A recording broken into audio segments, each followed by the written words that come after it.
দেখো, আজ আমি তোমাদেরকে একটা টপিক দিচ্ছি আর তার সঙ্গে একটা বচন দেবো। প্রত্যেকটা টপিক, প্রত্যেকটা বচন মন দিয়ে শোনো। আমাদের চিন্তা বদলাতে হবে। না না, আমি বলছি না, বাইবেল বলছে আমাদের চিন্তা বদলাতে হবে। এ কথা বাইবেল কেন বলছে, বা এখান থেকে বাইবেল কি মেসেজ দিচ্ছে আমাদের, আমি সেটা বচন দ্বারা, বাক্য দ্বারা দেখব। যিশায় 55:8 এবং 9 এখানে বাক্য কি বলছে আমরা দেখব। হালেলুয়া। কারণ সদাপ্রভু কহেন, আমার সংকল্প সকল ও তোমাদের সংকল্প সকল এক নয়, এবং তোমাদের পথ সকল ও আমার পথ সকল এক নয় নয়। কারণ ভূতল হইতে আকাশমণ্ডল যত উচ্চ, তোমাদের পথ হইতে আমার পথ ও তোমাদের সংকল্প হইতে আমার সংকল্প তত উচ্চ। আমেন। হালেলুয়া। দেখো, এইখানে টপিক দেওয়া হয়েছে আমাদের চিন্তা বদলাতে হবে। কারণ এখানে বাইবেল কি বলছে দেখো, সদাপ্রভু তিনি কি বলছেন, কারণ সদাপ্রভু কহেন আমার সংকল্প সকল ও তোমাদের তোমাদের, তোমার বলেনি, প্রত্যেকজন খেয়াল করে বলছে তোমাদের সংকল্প সকল এক নয়। আজ আমি যদি এই বিষয় নিয়ে এসে দাঁড়াই এখানে, প্রত্যেকটা বিশ্বাসী আসবে, তোমরা প্রত্যেকজন একটা একটা সংকল্প, একটা একটা ভাবভঙ্গি ধারণা করতে আছো, হ্যাঁ কি বলা?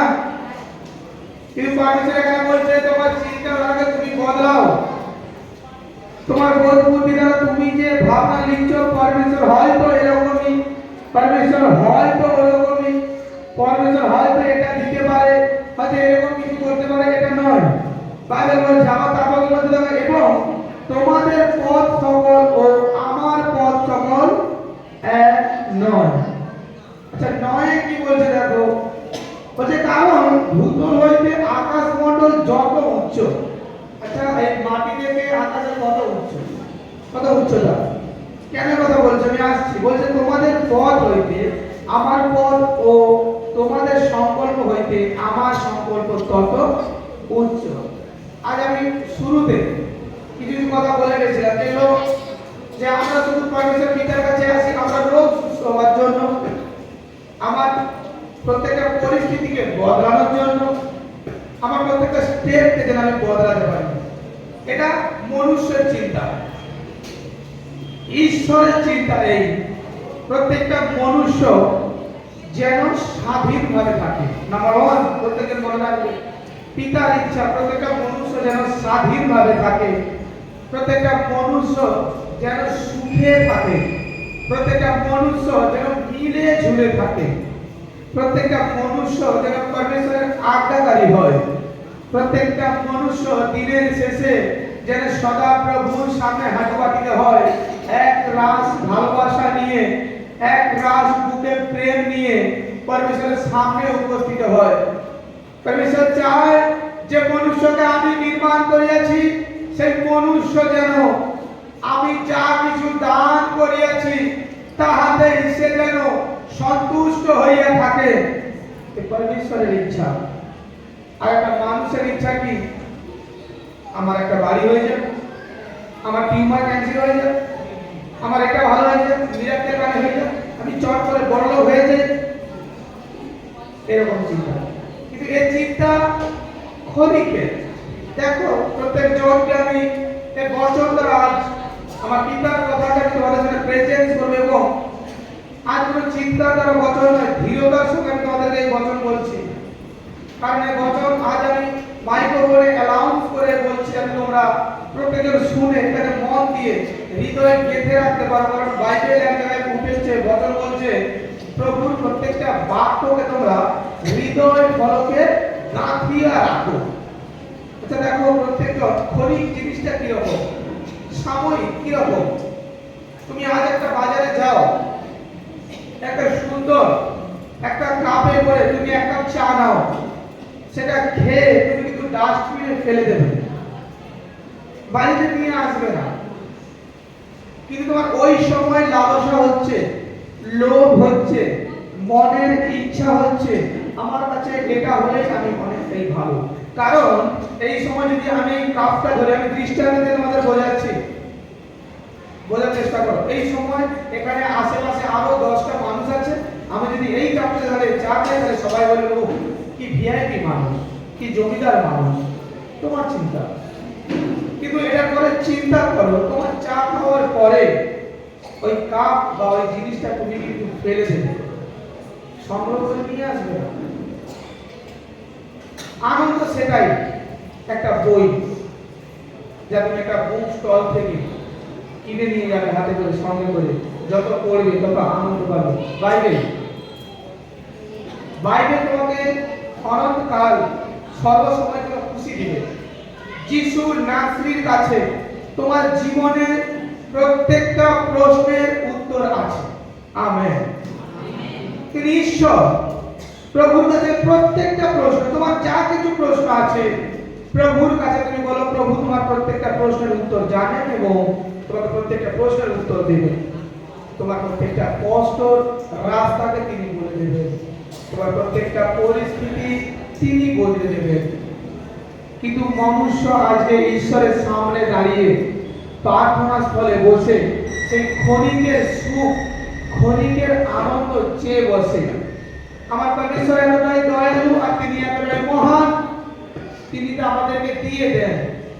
আর সেই ক্ষণিকের আনন্দ, ক্ষণিকের শান্তি, সাময়িক সুখ বিলাস কিছু দিনের জন্য আমাদের জীবনে থাকে, তারপর সেই সুখ, সেই শান্তি আমাদের জীবন থেকে সব সময় যেন চলে যায় আর আমরা শোকার্ত হয়ে পড়ি আর আর্তনাদ করে ফেলি, এ আমার জন্য কেন হলো, আমার জীবনে কেন এটা হলো।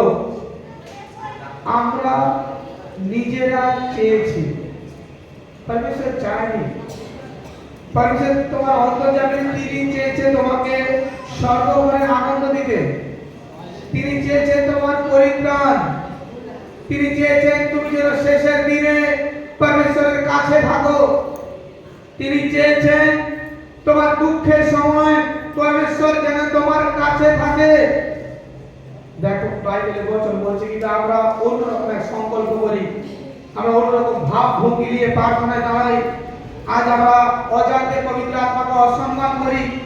আর দেখো বাইবেল বলছে তুমি এই কাজ করো না, আর তারপরেও বিশ্বাসী হওয়ার পরেও, চার্চে আসার পরেও, বাইবেল পাঠ করার পরেও সেই কার্যকারিতা আবার সে হাত রাখছে, আবার হাত রাখছে।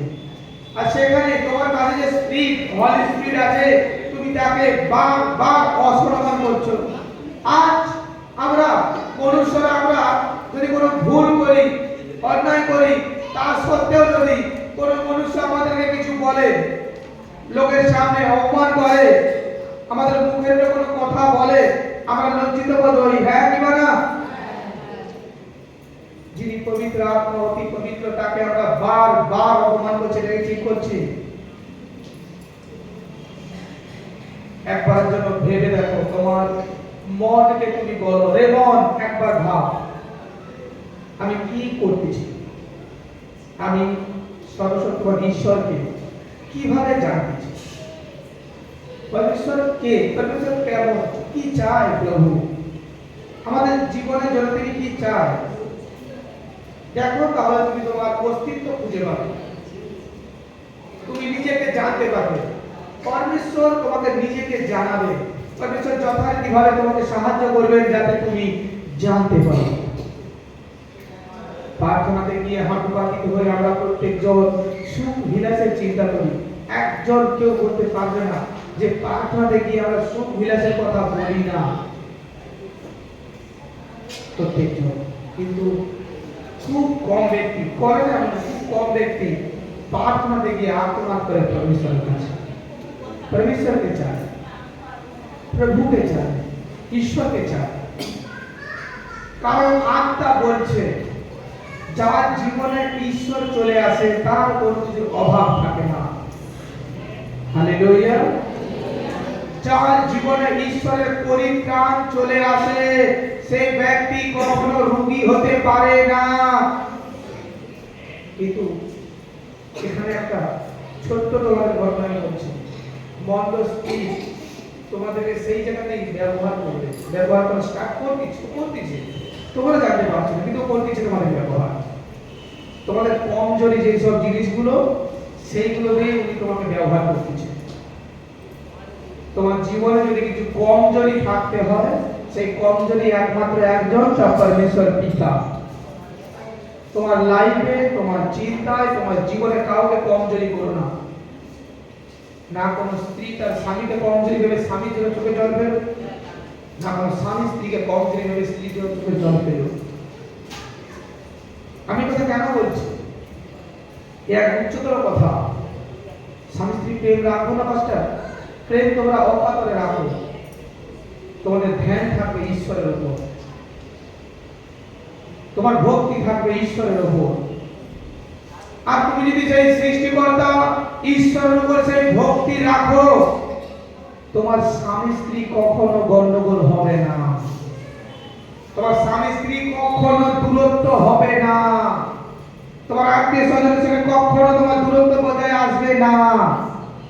কিন্তু মানুষ বড় ভুল করে ফেলে, ঈশ্বরকে দূরে ঠেলে মনুষ্যকে আপন করে। একটা সময় আসে মনুষ্য তাকেই দূরে ঠেলে দেয়, তখন ঈশ্বর তার কাছে আবার আসে। আর কাল ভেঙে খুশে দাঁড়িয়ে তিনি ডাকছে পাপী মনকে, আয় ফিরে আয়, আয় ফিরে আয়, পাপী জলা প্রত্যেক জল ফিরে আয়, তিনি ডাকছে।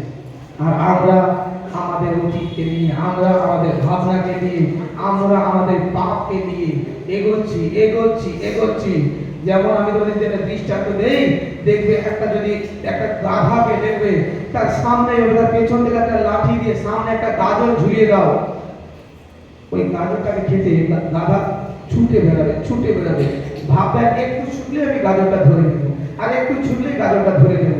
ও বুঝতেই পারছে না গাজরটা ওর সঙ্গে পিটি, ও যত এগোচ্ছে গাজর তত এগোচ্ছে, ও যত এগোচ্ছে গাজর তত এগোচ্ছে। আজ মনুষ্য সেরকম হয়ে গেছে, কোনো কিছু জিনিসে নিজের মধ্যে শান্তি নেই, কোনো কিছু জিনিসে সে সন্তুষ্ট হতে পারছে না, কোনো কিছুতে সে নিজে সন্তুষ্ট হতে পারছে না। আমি কেন দরিদ্র থাকবো এই ভাবনা। ধৈর্য সেই যে দিন দরিদ্র পরমেশ্বরের জন্য, হালেলুয়া। আর মনুষ্য সেই যত ছুটতে ছুটতে ছুটতে পরিশ্রম তো হচ্ছে, ছুটতে গেলে হচ্ছে না। আমি এই ছোট কথা বলছি না, আত্মীয় কথা ছোট কথা বলছি। তোমরা সম্পূর্ণ মন সম্পূর্ণ শক্তি পরমেশ্বরের দাও, তার প্রতি প্রেম করো। এই বছর হচ্ছে তিন লাইনে, কিন্তু অনেক বড় গভীরতা রাখে। সম্পূর্ণ মন দিয়ে পিতাকে প্রেম করার কারণ এই নয়। আমি তোমাদের কাউকে বলছি না তোমরা তোমাদের বাড়ি, তোমাদের ফ্যামিলির কাউকে প্রেম করো না, প্রচুর প্রেম করো, প্রচুর ভালোবাসা দাও, কিন্তু কমজোরিটা হোক পরমেশ্বরের জন্য। আমার জীবনে আমি তোমাদের কাছে যে প্রচার করছি, আমার জীবনে কোনো কিছুর চিন্তা নেই, না আমার স্ত্রী, না আমার ফ্যামিলি, না অর্থ, না কলেসিয়া, না চার্জ, না সম্মান, কোনো কিছু নয়। আমার কমজোরি যদি কিছু থাকে, আমার পরমেশ্বর দিতা। আমি এখনো কোনো কিছু সামগ্রী জিনিস কেনার জন্য অর্থ সেভ করে এখন আমি বাইরে বেরোই, মুখে রুমাল বেঁধে হোক, মাস্ক বেঁধে হোক, আমি নিজে কিনতে যাই, যাতে চার্জে টাকা সেভ হয়। পরমেশ্বর আমার কাছে গুরুত্বপূর্ণ বিষয় হোক, আর সে পরমেশ্বর তোমার জীবনে এতটাই সুখ, এতটাই আনন্দে পরিপূর্ণ করবে যে আপনি ধারণা করতে পারবেন না। আচ্ছা, যে যে কম জিনিস, যে কমজোরি জিনিসগুলো আমার আছে, সেটাতেই শয়তান অ্যাটাক করবে। আমার তাহলে পরমেশ্বর কমজোরি নিয়ে দেখি পরমেশ্বরকে আমার কাছে, তো আমার ভালোই হবে, তাই না? প্রভুকে সামনে পাবো। দেখো মন্দ স্ত্রী তোমার থেকে সরে যাবে। তুমি যদি 10 দিন প্রার্থনা নাও করো, যদি তোমার অঙ্গীকার ঠিক থাকে, পবিত্রতা তোমার কাছ থেকে দূরে সরবে না। কিন্তু তুমি তো 10 মিনিট প্রার্থনা করার পরে অঙ্গীকার ভুলভাল করে দিচ্ছ, সাক্ষীর সম্মুখীন হবে কিভাবে? পরমেশ্বরের বড় মহিমাকে তুমি দেখবে কিভাবে? যে জীব পরমেশ্বর দিয়েছে, যে জীবে তুমি যিশুর ধন্যবাদ করতেছ, সেই জীবেতে তুমি নেশা করছো, সেই জীবেতে তুমি অপরের নিন্দা করছো, সেই জীবেতে তুমি গাল বন্ধ করতেছ। যেই ব্রেন পরমেশ্বর তোমাকে দিয়েছে, বুদ্ধি দিয়েছে বচন বোঝার জন্য, পরমেশ্বরকে বোঝার জন্য, সেই বুদ্ধি কৌশল দিয়ে তুমি তো বাজে বাজে চিন্তা করতেছ। তুমি জানবে কি করে পরমেশ্বর কিরকম? যে কোনো মণ্ডলীতে যাবে, যে কেউ তোমাদেরকে বোকা বানিয়ে ছেড়ে দেবে।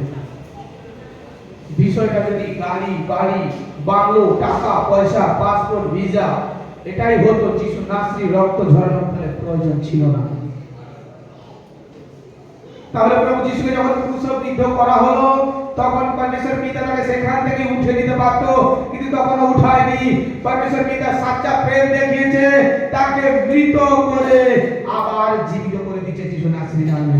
পরমেশ্বর পিতার বাসনা হয়েছে মনুষ্য সন্তানকে জানানোর, আজ আমি যেমন নিজ পুত্রকে মৃত ঘরের মধ্য থেকে উঠিয়েছি, আগামী দিন তোমাদেরকেও আমি ওঠাবো। তার একটা ঝলক শুধু দেখিয়েছে প্রভু যিশুকে জীবন্ত করে। যদি ওখানে ক্রুশ থেকে প্রভু যিশুকে গায়েব করে দিতে যেমন মসির দেহকে গায়েব করে দিয়েছিল, তাহলে প্রেম কতটুকুই আবদ্ধ থাকতো, তাহলে প্রেম আর বাড়তো না। কিন্তু তিনি শেষ পর্যন্ত প্রেম দেখিয়েছেন, তিনি বুঝিয়েছেন তোমার সংকল্প আমার সংকল্প এক নয়, তুমি মনুষ্য আমি ঈশ্বর। আজকে কি ধারণা নিয়ে পরমেশ্বরের রাখছো? তোমার বোধ বুদ্ধি, তোমার শক্তি কি কালচার, তোমার সাক্ষী তুমি কেন খারাপ হতে দিচ্ছ? তুমি প্রার্থনা করছো, 10 মিনিট 15 মিনিট করে প্রার্থনা করছো, কেন চলে যাচ্ছ? কার পিছনে ছুটছো? কে তোমাকে ডাক দিচ্ছে? তুমি তো ভালোই ছুটতেছিলে, কেন তুমি চলে গেলে? কেন তুমি দাঁড়িয়ে গেলে? তুমি আরো এগিয়ে যাও, ছুটতে ছুটতে ছুটতে ছুটতে তোমার গন্তব্য পথ আমি তোমাকে দেখাবো। কেন তুমি দাঁড়িয়ে গেছো? কেন তুমি পিছনে ফিরে তাকিয়েছো? আরে আমি তো তোমার ঈশ্বর, আমি তো তোমার সামনে আছি, আমি তোমাকে পিছনে তো ডাকিনি। তুমি কেন তাহলে থমকে গেলে? কেন তাহলে তুমি আটকে গেলে? তুমি কোন মায়া জালে ফেসে গেছো? তুমি কার মায়াতে পড়ে গেছো? তুমি কি মোহমায়া করেছো? আরে আজ তুমি যার মোহমায়া করছো, কাল তোমার জীবনে সে নাও থাকতে পারে। তাকিয়ে দেখো, আমি তোমার জন্য রক্ত ঝরিয়েছি, আমি আজীবন তোমার জন্য হাতকে বাড়িয়ে থাকবো আর তোমাকে ডাকবো, আয় পাপী জনা আমার কাছে আয়। আমেন।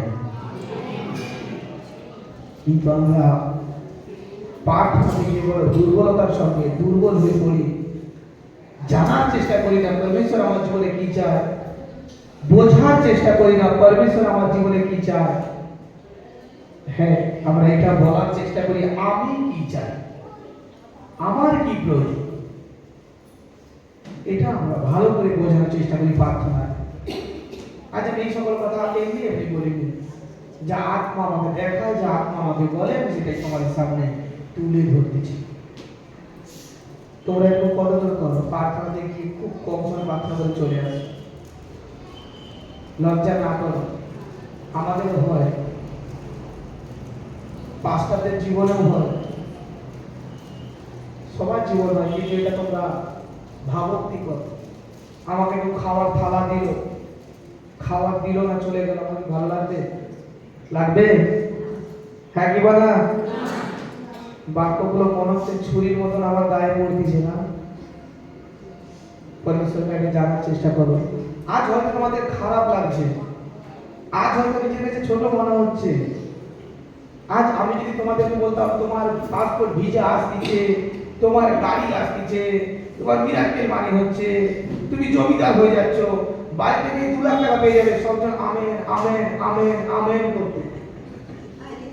আজ হয়তো সাময়িক ভাবক্তি হচ্ছে, এটা প্রচারকের কাজ, তোমার ভুল ধরিয়ে দেওয়া, তোমাকে লালসা দেওয়া নয়। আর আমার পিতা আমাকে সেই কারণে এখানে পাঠিয়েছে, তোমাদের লালসা দেওয়ার জন্য নয়, যারা ভেঙে গেছে, যারা হারিয়ে গেছে, তাদেরকে জোড়া লাগাতে, তাদেরকে খুঁজতে আমার পিতা আমাকে পাঠিয়েছে। আর আমি সেই কাজ এখনো চালু রাখছি, চালু রাখবো। এই বছরের ফাঁকে আমি আরেকটা কথা বলে রাখি, যিশু আসতেছে। এটা বহুদিন ধরে শুনি যিশু আসতেছেন, তাই না? আমাকে বচনের পিতা বলেছেন, বাক্য তিনি দিয়েছেন, তিনি আসতেছেন। আর তার কারণে আমি ভাবক্তি প্রচার তোমাদের কাছে করতেছি, তার কারণে এই নিগ্রহ তত্ত্বগুলো তোমাদের সাথে তুলে ধরতেছি, এই বচনের ভাব ভঙ্গিগুলো তোমাদের কাছে জানাচ্ছি, যাতে তোমরা বুঝতে পারো। তোমরা সেই বস্ত্র পরো, প্রভু যিশু সেই বস্ত্র পরো, যেন প্রভু যিশু এলে তোমাদের চিনতে পারে। তোমাদের গলাতে পরমেশ্বর সেই বচন থাকুক যেন পরমেশ্বরের সামনে গিয়ে প্রভুর বাক্য দিয়ে তোমরা হাঁটু পাতিত হতে পারো। তোমাদের ললাটে সেই চিহ্ন থাকুক, জাগতিক চিহ্ন নয়, পরমেশ্বরের চিহ্ন। তোমাদের হাতে সেই টিকিট থাকুক, যিশু নামের টিকিট, যে টিকিট থাকা মানে কেউ তোমাকে নামিয়ে দিতে পারবে না, কেউ তোমাকে ছুঁড়ে ফেলতে পারবে না। তোমার প্ল্যাটফর্ম এলে তুমি সঠিকভাবে সেখানে নামতে পারবে। আর সেই প্ল্যাটফর্মের মালিক প্রভু যিশু থাকবে, আর তুমি টিকিট দেখাবে এইভাবে, আর যিশু না আসলে তোমাকে ভেতরে পড়বে। আর অনেক বড় চড়ানি যেখানে তুমি চলবে, ঘুরবে, আমোদ প্রমোদ করবে। এখানে কোনো দুঃখ, কোনো কষ্ট তোমাকে স্পর্শ করবে না, কোনো জ্বালা, কোনো যন্ত্রণা তোমাকে স্পর্শ করবে না। সে এক অনুভূতি, সে এক সময়। আমার পিতা বলে গেছেন, আমি কখন আসবো কেউ জানে না, আমি চোরের মতন আসবো। চোর যদি বলে আমি আগামীকাল তোমার বাড়িতে চুরি করবো, প্রত্যেক যত রেডি হয়ে বসে থাকবে, আয় না একটা বার। প্রভু তাই জানায়নি তিনি কোন সময় আসবেন। যে হতে পারে আমি এখন প্রচার করতেছি আর আমার পিতা আমার মাথার উপর থেকে যাবে, আমার শুধু এই ব্লেজার জামাটুকু পরে থাকবে, আমি নয়। হতে পারে তোমাদের কলেজের মধ্যে কেউ কলেজের প্রিয় আছে, তার বস্ত্রটুকু পরে থাকবে, সে নয়, তাদের উঠিয়ে নেবে সশরীরে। তোমরা কি ভাবছো আত্মাকে নিয়ে যাবে, দেহ পড়ে থাকবে, শয়তান ছিড়িবিড়ি করবে? না, সশরীরে নিয়ে চলে যাবে। আর এরকম কি খুব শীঘ্রই আসতেছে। আমার পিতা আমাকে দর্শন দেখেছে পৃথিবী ধ্বংসের, পৃথিবী শেষে আমাকে দর্শন দেখিয়েছে পিতা। আমি যখন দিবা রাত্রি অনাহারে ছিলাম, ভয়ঙ্কর দৃশ্য, কিন্তু ওখানে পরমেশ্বর পিতা আমাকে একটা জিনিস দেখিয়েছে, প্রার্থনাশীল ব্যক্তির একটা গায়ে আঁচড় লাগবে না। সে দিন দিন পরমেশ্বরের উপকার ভুলে না, তার গায়ে একটা আঁচড় লাগবে না। যে দিনে রাতে পরমেশ্বরকে না ভুলে পরমেশ্বরের নামকে স্মরণ করে, তার গায়ে একটা আঁচড় লাগবে না। যে পরমেশ্বরের বাক্য পালনকারী হয়, তার গায়ে একটা আঁচড় লাগবে না। এক ভয়ঙ্কর সেই দর্শন ছিল। কিন্তু আজ তোমার সংকল্প তুমি চেঞ্জ করো। আজ তোমার বিচার বুদ্ধি তখন সেরকমই আছে। তুমি কিরকম পালক পেয়েছো, কিরকম শিক্ষক পেয়েছো, তুমি কি শিক্ষা পাচ্ছ। তুমি যেমন ভাবে শিক্ষা পাবে তুমি তেমন ভাবে চলবে। কিঞ্চিত মাত্রা কাউকে ছোট না ভাবো, অপমানের চোখে না দেখো। তা তোমার ঈশ্বর কাউকে অপমান করেন না, ঈশ্বর কাউকে ছোট করেন না। ঈশ্বর প্রত্যেকজনকে শূন্য তুলে আশীর্বাদ করেন। তোমরা তার পুত্র কন্যা, তোমরা সেরকমই হও। যেমন তোমার পিতা স্বর্গে আছেন, তেমন পৃথিবীতে তোমরাও হও। ক্ষমাশীল জীবন ধারণ করো, পবিত্রতার জীবন ধারণ করো, নম্রতার জীবন ধারণ করো, সততার জীবন ধারণ করো। মনের মধ্যে থেকে রাগ সরিয়ে দাও, এখনই ক্যান্সেল করাও রাগকে, হিংসাকে ক্যান্সেল করাও, দুশ্চিন্তাকে ক্যান্সেল করাও। দেখো, আর প্রভু সত্য তোমার হৃদয়ে আসবে, আর তা যখন ফুটে উঠবে তোমাকে এক নতুনতা পরিণত করবে। একটা বৃক্ষ যখন নতুন নতুন পাতা গজায়, দেখবে একটা বৃক্ষকে কত সুন্দর লাগে, ঠিক তোমাদের পরমেশ্বর সেভাবে গড়ে তুলবে। আমার পরমেশ্বর পিতা তিনি যা বলেন তিনি তাই করেন। এটা তুমি না পাবো, আজ আমি প্রার্থনা করতে চাই, আজ আমি আমি কি পাবো? অনেক কিছু পাবে, যে পাওয়ার শেষ নেই, শেষ নেই। গেটে কিন্তু দাঁড়িয়ে থাকবে প্রভু যিশু। প্রভু যিশুর বাক্যে লেখা আছে এমন, আমা দিয়া যদি কেহ না আসে সে পিতার নিকটে যাইতে পারে না। যিশুর মাধ্যম থেকে সব কটাকে পৌঁছাতে হবে সেখানে। স্বর্গে তিনি বিরাজমান, সেখানে তুমি যাবে। স্বর্গের স্বর্গ। প্রভু যিশু একটা দৃষ্টান্ত বলে গেছেন, যিনি স্বর্গ থেকে নামিয়ে আসিয়াছেন তিনি ব্যতীত আর কেউ স্বর্গে যাননি। প্রভু যিশু আসার আগে সশরীরে গেলিও অগ্নি ঘরে ঘরে কোথায় গেছে? মসি কোথায় গেছে বলো? কিন্তু পরমেশ্বরের আত্মা কি বলে গেছে? স্বর্গে কেউ যায়নি, এক মনুষ্য সন্তান ছাড়া।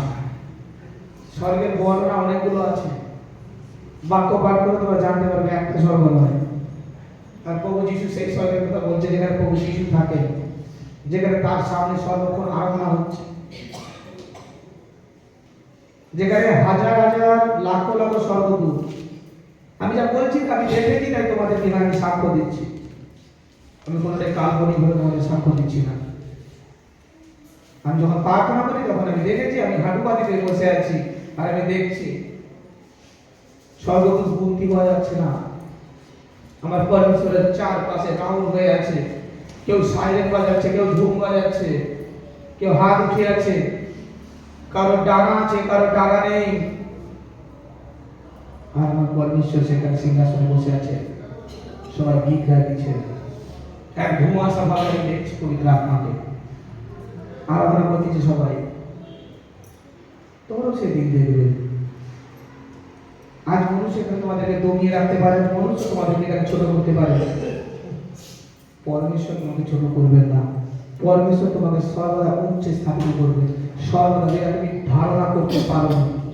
তাই তোমার চিন্তা বদলাও, তোমার হৃদয়ে প্রভু যিশুকে স্থান দাও, প্রভু যিশুকে ডাকো, রোজ ডাকো, রোজ।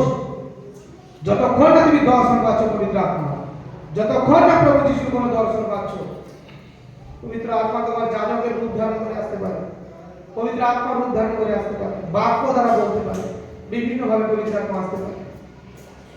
প্রত্যেক দিন বলে যিশু আমার জীবনে তুমি এসো, আমার পরিবারে তুমি এসো। প্রত্যেক দিন বলতে থাকো, প্রত্যেক দিন বলতে থাকো।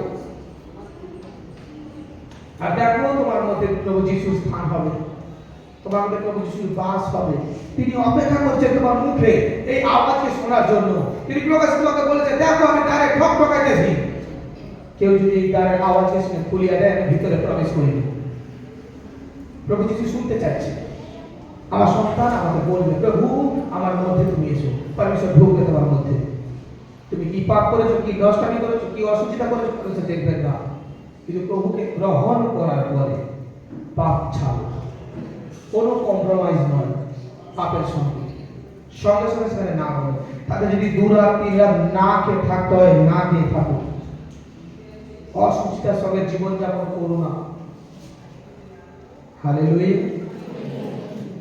দেখো পরমেশ্বর বরদান তোমাদের জীবনে দিতে চান, তোমাদের জীবনে পরমেশ্বর আশীর্বাদ করাতে চান। এই বাক্য দ্বারা পরমেশ্বর তোমাদের কাছে এই কথাই পৌঁছাতে চাচ্ছেন।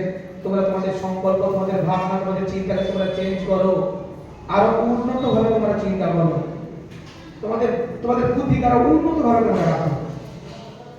তোমরা এটাই মনে রাখো যে তোমরা ঈশ্বরের সন্তান, তোমরা ঈশ্বরের। এটা তোমরা আগে স্মরণ করো, আমরা ঈশ্বরের।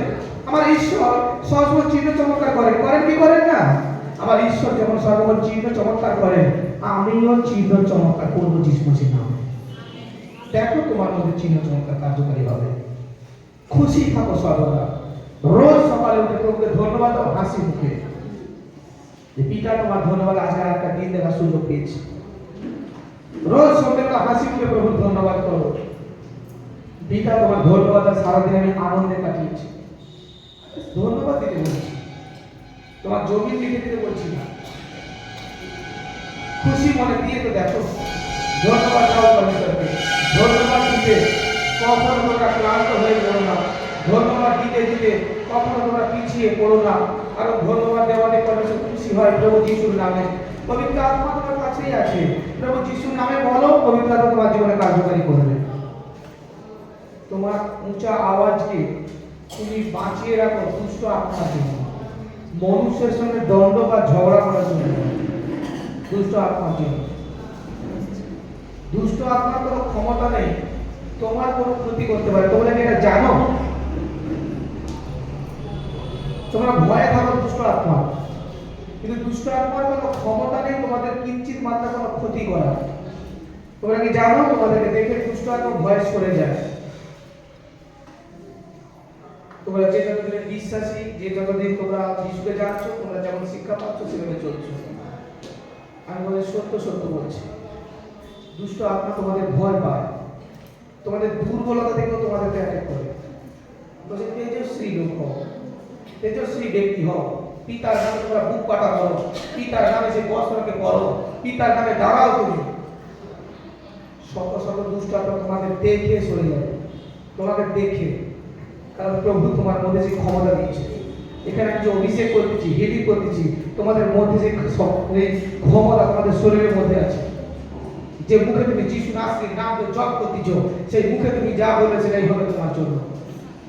তো অনেক জায়গায় অনেক যাজকবর্গ অনেক কিছু তোমাদেরকে দমিয়ে রাখা হয়। কিন্তু আমি চাই না তোমরা তো দমিয়ে থাকো, তোমরা প্যারালাইসিস ব্যক্তি হও।